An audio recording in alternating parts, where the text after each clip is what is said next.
Hello, everyone. I'm Jatricia, and my PowerPoint will be over stalking. So here's a table of my contents of what I will be going over during my PowerPoint.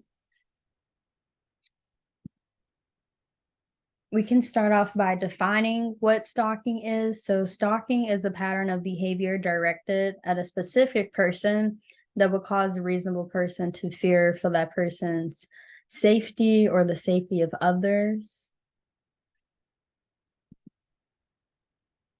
So what types of behaviors are considered stalking? So stalkers use a variety of tactics, which include unwanted contacts. So this would be unwanted phone calls, unwanted texts, unwanted social media contact, and unwanted gifts. Other behaviors include showing up unannounced pop-up visits, approaching an individual or their family or friend, tracking their every move using surveillance, property damage, and threats. Um, so a stalker may also use telephone calls, letters with serial killer wording, telegraphs, delivery of packages, or engaging in any contact that interferes with the privacy or liberty of that person. So that's a picture that I use. She's basically looking through her window. People who are stalked do become paranoid, um, because you just never know who's watching. Um, so characteristics of stalking and stalkers. So there are a number of different circumstances and type of relationships that um, occurs within stalking. For instance, stalking can take place between former coworkers, ex-spouses, strangers, and acquaintances. Typically, one of the three categories that you see can be used to describe the relationship between the stalker and the victim. The first category is intimate or former intimate. So the stalker and the individual may have been married or they're in the process of filing for divorce. They could be ex-partners in a relationship. These people could have had a casual or serious, or they could have been serious sexual partners. So this group of intimates or former intimates typically have occurrences of domestic violence in this relationship. The next category is acquaintances. So in this case, the stalker and the victim may know each other casually or formally or informally.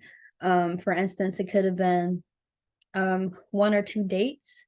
These two people could have spoken briefly, but they were not sexual partners. So they could have been coworkers or past coworkers. Again, acquaintances. You don't really know the person. So the last category is strangers, and in this case, it typically involves celebrities or public figures. So this is when the victim and the stalker don't know each other at all. Um, so that's something to keep in mind. If you have like people have stalkers and they wouldn't even know the person. So how common is stalking on college campuses? So college students are vulnerable, especially to stalking. Between 6 and 39% of college students have reported being stalked since beginning their studies, and that statistic is very alarming to me. So college students who are at higher risk for experiencing stalking include women, no shocker, students of color, so minorities, sexual minorities, so individuals who identify with the LGBTQ community, and then lastly, younger students. So younger students are seen as fresh meat on campus. They're naive, they don't know as much, so that makes them more susceptible to being stalked, sadly to say. So stalking and social media. So college students are most vulnerable to stalking due to our frequent use of social media by college students. And this can be because of the personal information that we're sharing on these platforms like Instagram and Snapchat. So I know Snapchat and Instagram, they have like specific features on those apps. So with Instagram, it makes tagging your location so much more accessible and easier. And with using these apps like Instagram and Snapchat, it could be costing your life if you have a stalker. I know with Snapchat specifically, it has a feature that you can see on your left. You have the option, users have the option to put their locations visible to their friends. And I remember when this feature first came out, I was able to zoom in, like really zoom in on my friend's house, and her street popped up, the house popped up. Like, I remember just thinking how dangerous this feature was when it first came out, because people will catch you slipping and you know, could get caught up essentially. So it's really critical to remember which apps that has access to your personal information and your location. And you should consider going ghost mode on Snapchat like me, because you just never know who's watching your every move. It's also important not to take the same route every day if you do have a stalker, because it could be the closest person to you. So what does the law say about stalking? So stalking is a criminal offense in every state, and specifically in Illinois, it's a felony, a class 4 felony. So that means if someone is found guilty of stalking, they may face up to 3 years in prison, and there will be imposed fines up to $25,000. And the Illinois law states that stalking behaviors are considered abuse, and I will second that. So victims can seek out restraining orders or protection orders, and if that's disobeyed by the stalker, that would result in aggravated stalking penalties. So how does the EIU Police Department handle stalking cases? I didn't really find too much information about how our university handles stalking cases, because I guess it doesn't happen as much, or I don't know. But this is what EIU had to say. So sexual assault, abuse, or other misconduct, including domestic violence, dating violence, and stalking, is prohibited and will not be tolerated.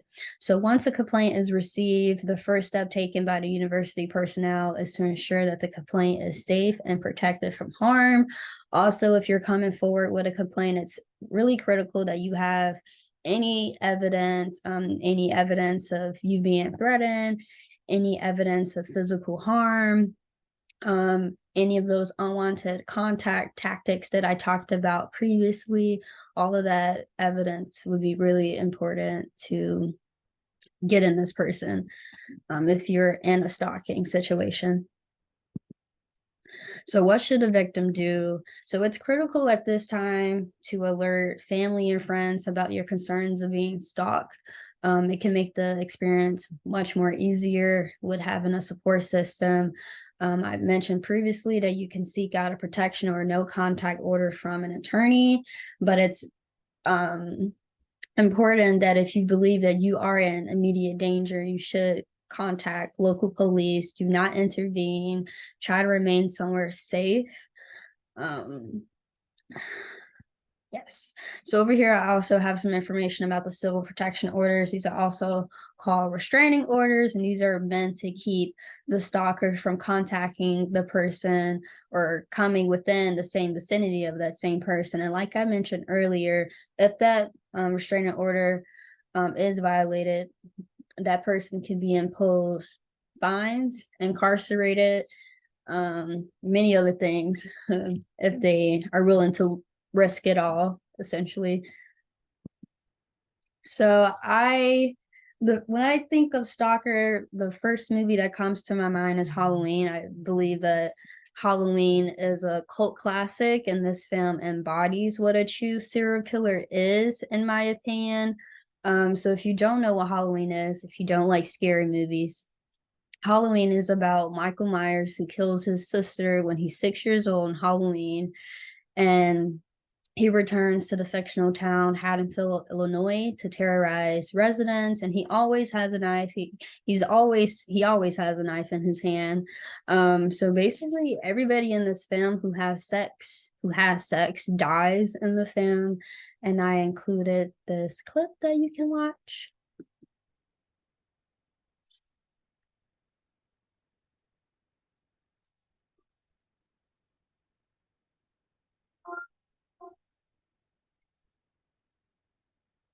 So, like I mentioned earlier, some behaviors to watch out for. So in this clip, Michael Myers, the guy who's in the mask, he's watching Laurie Strode, that's her name, from her window. Who knows how he figured out which window was hers? He's watching her. He's on her property, her family's property, unannounced, and he's wearing a mask. So these are some behaviors that you need to watch out for. And if you've ever experienced somebody watching you through a window, unannounced, you don't know that person, call the police, talk to somebody, because that's not okay.